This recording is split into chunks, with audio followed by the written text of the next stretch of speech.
আমাদের সকলের ফোনে কম বেশি গুগল ফটোস অ্যাপ্লিকেশন আছে। এই গুগল ফটোস অ্যাপ্লিকেশনে যত ছবি আছে তা আমরা সব এক ক্লিকেই খুব সহজে ডাউনলোড করে নিতে পারবো।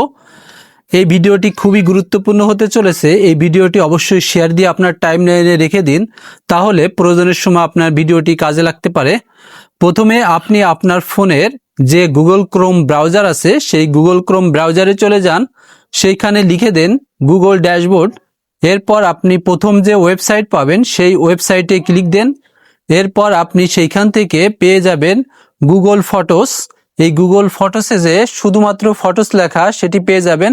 এরপর সেই ফটোস লেখার আন্ডারে আপনি ডাউনলোড পাবেন। এই ডাউনলোডে ক্লিক দেবেন। ডাউনলোডে ক্লিক দেওয়ার পর আপনি সেখান থেকে নেক্সট স্টেপে ক্লিক দেওয়ার পর আপনি ফাইল টাইপ এবং এখানে ফাইল সাইজ 50 জিবি পর্যন্ত সিলেক্ট করা যায়। আপনি 50 জিবি সিলেক্ট করে দিয়ে নেক্সট স্টেপে চলে যাবেন। এরপর সেখান থেকে আপনি আপনার যে ক্রিয়েট অনস আছে, ক্রিয়েট ফোল্ডার, এটি ক্রিয়েট করার পর আপনার জিমেইলে একটা মেসেজ চলে যাবে জিপ ফাইল আকারে। সেইখান থেকে আপনি ছবির ফাইলটি খুব সহজে ডাউনলোড করে ব্যবহার করতে পারবেন। এরকম টেক রিলেটেড গুরুত্বপূর্ণ ইনফরমেটিভ ভিডিও পেতে অবশ্যই আইডিকে ফলো দিয়ে পাশে থাকবেন।